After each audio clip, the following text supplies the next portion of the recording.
But I think we're going to have a lull where it's going to be a little bit challenging because of all the product and a little bit lower demand. But that'll get leased up. And when that happens and people haven't been building, you're going to see another run again. Yeah. I always said that, like, if we could last about a year, maybe Mm-hmm. 18 months, just to kind of get through.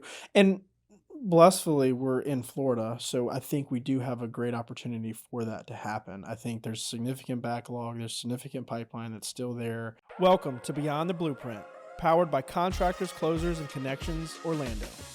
Join me for in-depth interviews with some of the top commercial real estate and development executives in the industry. We uncover their success stories, their strategies, and their lessons learned along the way. Gain valuable insight whether you're a seasoned pro or just starting out.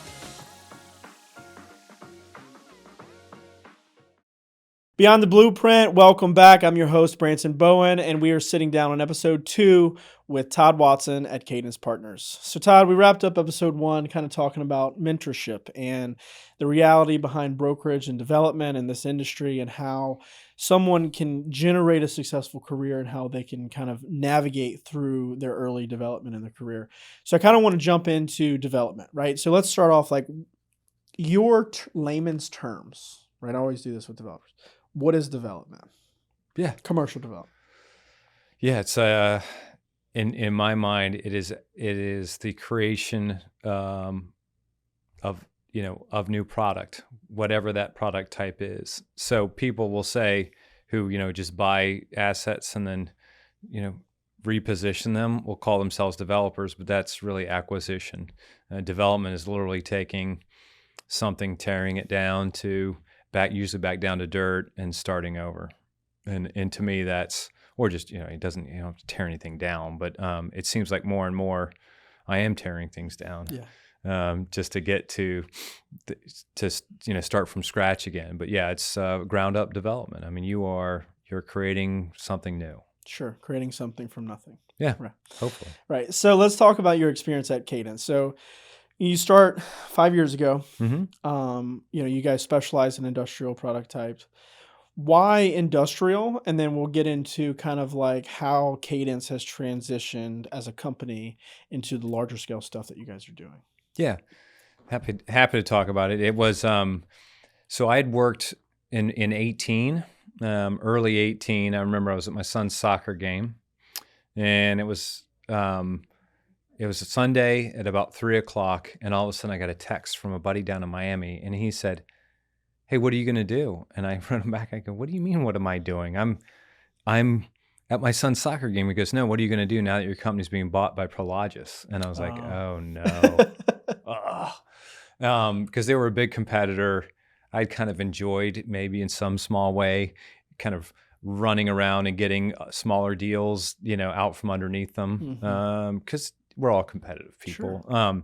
It's nothing personal. It's just business. Yeah. But once you do that, and they already had very capable people in place, I knew I was going to be on my own. And so that was, say, again, March, April, and then it didn't close until September, October of that year. You go through this period where you can't talk to people, and it's so weird. But anyway, during that time, I was talking to other companies because I wasn't getting an offer from Prologis, which I didn't fit in their system at that point. And as the more and more I talk to people, it's just, the conviction level went from maybe I'll go on my own. I should go on my own.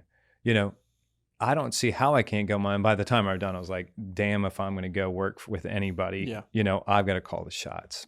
And so, by the end of that year, I knew I had the help of a guy named Mark Freed who runs Think Creative. He said, I was talking to him one day and I was like, I need you to help me come up with a name. Because I had a writer's block. It's so weird. I've named like a gajillion things, including 2 kids, but I couldn't name my own company. And so I thought to me that if I couldn't figure that out, I was never going to start it. And so we were just talking about working out and talking about what drives us. And he's like, you're like me, it's about the cadence that you do things. And there you go. So, I mean, he, trust me, came up with a few other names that I shot down, but that one was like, when you knew it, you know it. So started the company. And then honestly, with the help of like my buddies at Lee and Associates, Bo Bradford, he's like, look, here's a free office.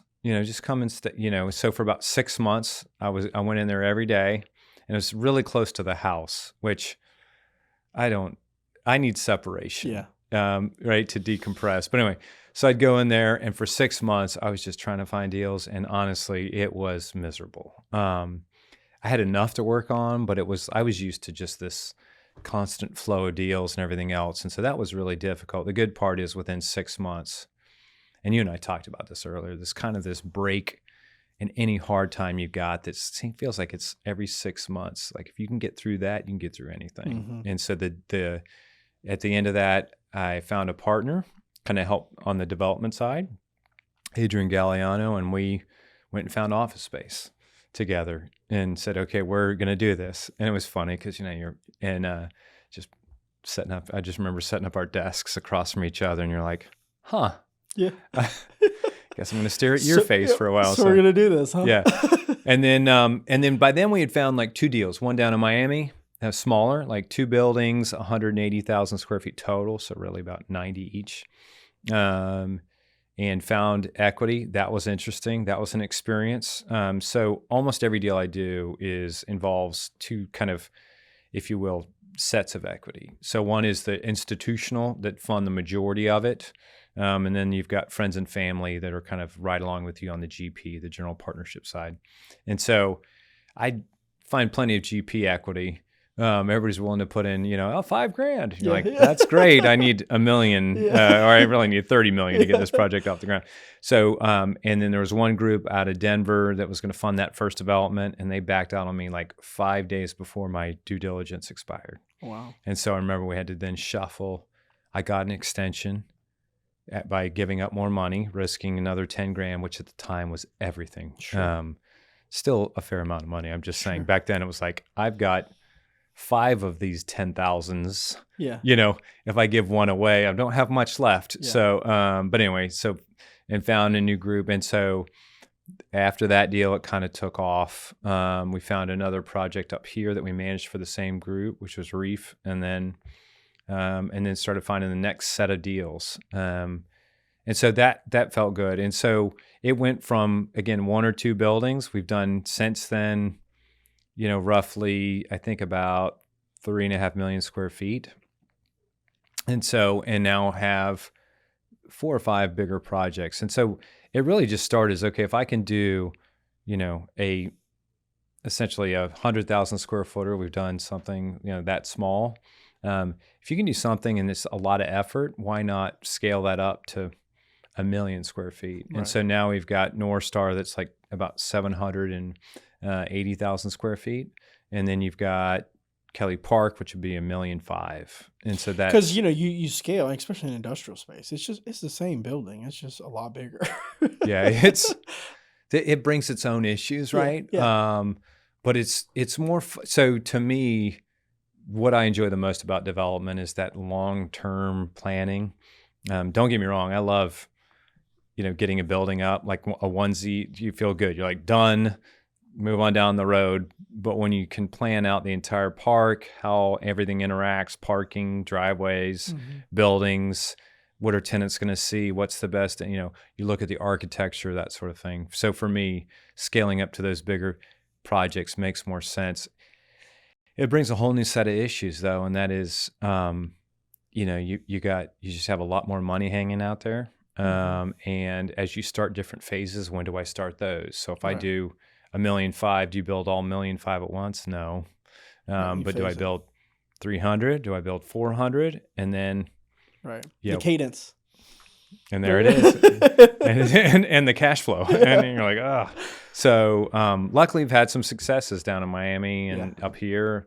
Did the Western Beltway project also. Now Clarion is kind of an equity group. It's a pension fund aggregator, and they've got like 5 or 6 funds. Very efficient group. We do a lot of deals with them. Done some deals with Long Point, Link Logistics, and how do you go about getting your equity? Yeah. It is, I try not to ever do the cliche dating, but it is dating. Yeah. And the idea is you want to get married, right? I don't want to talk to 15 groups, but and we can talk a little bit more about how challenging it is now. For a while, there was so much equity. So when I started in '08, there was a fair amount of equity, Mm-hmm. right? And then COVID hit, just dried up. Sure. People, Quick. I would say this, though, even though it did dry up, like Clarion and I still bought a parcel down in Hialeah Gardens in Miami that ended up becoming part of a Amazon build-to-suit. And so there are some groups that run for cover. There are others that understand the bigger, longer-term Sure. approach. But back then it was really easy. And so what you then talk to them about is, okay, it's all about how much you fund, your waterfall returns, and then kind of an issue I didn't watch close enough. Well, there's two others. There's the waterfall, there's the exit timing, which I didn't pay enough attention to, and control. Yeah. Because you can have the best site, have the best equity partner with the most money, develop the best product, and then have the best leasing environment. But if you can't make some of those decisions for the group, like who do you hire for leasing, hiring the right group and everything else, you can absolutely destroy the value overnight. Yeah. So there's, trust me, I am still learning every day. But that's, kind of back then the equity was mainly, do you like me? Yeah. The first part of dating, would you actually do more than one deal with me? Okay, great. Yeah. But it started easy. Now it's everybody kind of knows each other. Sure. So Today's episode is brought to you by Bryce Knuth of Insurance Office of America. As a contractor or real estate owner in Florida, you've likely experienced the impact of rising insurance premiums year after year. With the challenging insurance marketplace, having a specialist who focuses on your industry is critical now more than ever before. If you'd like a second set of eyes on your current insurance program or don't have a relationship with your current broker, please contact Bryce Knuth at 407-697-6944 via call or text, or email bryce.knuth@ioausa.com. Don't let rising insurance costs catch you off guard. Reach out to Bryce today.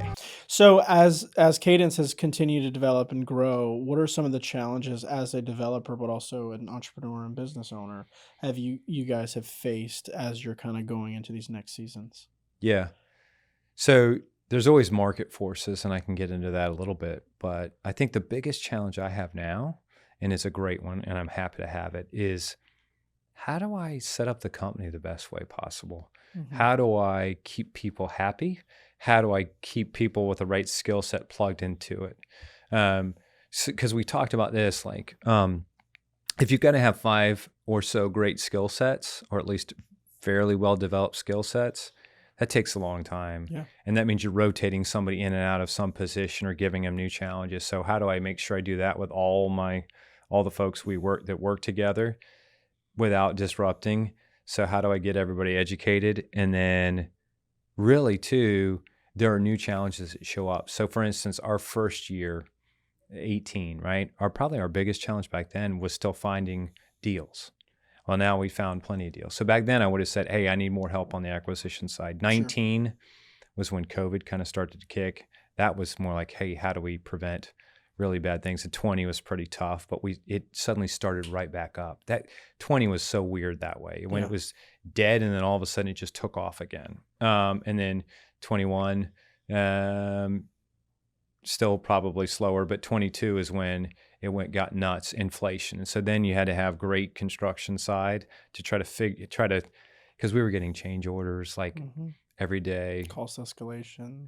Yeah, I don't know if you ever heard this, but like it was crazy. Just one of the Firestone, who's a big roof provider, just sent everybody a letter that said, costs are going up. If you don't like it, you won't get your roof delivered. I mean, I won't mention any names, but a mechanical manufacturer did the same thing. Yeah, which is just, I mean, that violates everything that we live for, right? Mm-hmm. Like you told me you were going to deliver it. We had a handshake. We had a contract. We had a work order. Yeah, we had a work order. Yeah. So that was the new challenge. So that probably started in late 21, early 22. And then this year's, the challenge has been continued pass-throughs of those costs, as well as as things inflation, right? Not inflation, sorry, interest rate Interest rates. Yeah. increases, and that is causing major issues. And look, we both know it had to happen. Right. So, but those are it. So how have you? I mean, like, what do you see? Like, as far as the market's concerned, like, what do you see now? Obviously, there's a lot of challenges, right? And we're still trying to overcome. Like, what's going on now, and what happens a year from now? Yeah, it is fascinating. So interest rates will continue to drag new development down. So that's going to hold it back. It'll also, if you look at that side of things, like as some commodities continue to, like when oil goes up in value, it affects every piece of the construction Sure. trade. People don't get that, like transportation costs. It's in a lot of your products that you're putting in that building. Concrete still kind of, it's not stabilized every 6 months, so that goes up. So those are the things that are going to hurt. The good part so far is tenants have been willing to continue to pay. Right. And pay a little bit more rent here and there. I would tell you we're seeing it finally start to get back to normal, which is not nearly the same pace. Sure. And so I think that's going to be the biggest challenge. There's a lot of product also coming out and of certain types. So this is when you hope that strategy is going to matter a lot more than just pure dumb luck. Mm-hmm. Just build it and they'll come. Right. Well, build the right type and they will be there. Right. There's a lot of really big bulk buildings, and that kind of is, I'll call it 500,000 square feet and up, that had never been built on a speculative basis in Central Florida and all over Florida, I should say, because we're the end of a thumb. You don't, Sure. It's not a big distribution. So those are going to be the challenges, a little too much product, interest rates. But here's the interesting part. I think if we can weather that storm for the next year, I do think interest rates, there is going to be some relief. Mm-hmm. I don't mean significant, like it's going to drop back down to 1%. Nobody wants that in a way, because that means probably employment's challenged and some other stuff. But I think we're going to have a lull where it's going to be a little bit challenging because of all the product and a little bit lower demand. But that'll get leased up. And when that happens and people haven't been building, you're going to see another run again. Yeah. I always said that, like, if we could last about a year, maybe 18 months, just to kind of get through. And blissfully, we're in Florida, so I think we do have a great opportunity for that to happen. I think there's significant backlog, there's significant pipeline that's still there. I mean, even, like us, I mean, we work for a lot of owner occupiers. I mean, I've got 40,000 square foot office building going up in Claremont. It's like, office is dead, but luckily he's an owner occupier. He needs office. He doesn't have to lease it out. He doesn't need to return on That's it. great. So and that project will take a year, right? Or a little bit more. So if we could last as an industry for about a year and a half, I do think that we're going to see kind of a little bit of a turnaround to kind of build a little bit more trajectory. Yeah, I think some of the costs too still need to come down. Absolutely. So this needs to happen. And I would say, as much as maligned as the Fed is, they've done a pretty good job of they scared everybody enough to kind of drop some of the costs, and Sure. it'll continue to help. So again, we challenges every year. I think the next one's going to be when there's, everybody wakes up, what? Let's go. Oh, no. Yeah. Slow. Can we Just need a little bit slow longer. down? But we'll have to go through a little bit for a while. So what's the next 5 years look like for Cadence? Yeah, we've got 3 or 4 projects we think are going to take us through the next 5 years, no problem. I think Kelly Park's a big one. I'm looking at 2 other bigger deals that are going to be 5 to 7 years probably on the development cycle. And I think we're going to stick to Florida. I'm looking at an assemblage over in Tampa, but I really do enjoy bigger deals now. Just the complexity is fun, and trying to put that together. Not sure who the equity is on those. Yeah. But again, that's part of the joy. But yeah, probably. So 2 projects, I think, here in Central Florida we'll try to do bigger size. One over in Tampa, and then one down in that Miami area for sure. Okay. So you guys got a good little pipeline. Yeah, Stable. stick to what we know. Yeah. Could we grow? Yeah. Maybe Miami, if we ever set up another Sure. flag, be down there, but I'm not in a rush. Yeah, for sure. Slow and steady wins the race. That's hopefully. So let's jump into some rapid fire questions, and then we'll wrap up. Okay. Let me You didn't pull tell me this. about this part. That's What because is there's a this? reason. Do I- So, first question: yeah. what's your definition of success? What does success look like for you? Oh, when you're comfortable, when not wealth, not anything else, but when you're comfortable, and that means time. When I've got as much time as I want. Yeah. What's your inspiration? Oh, my kids for sure. What's something that most people don't know about you? Yeah, I'm a complete smartass, but maybe they do know that already.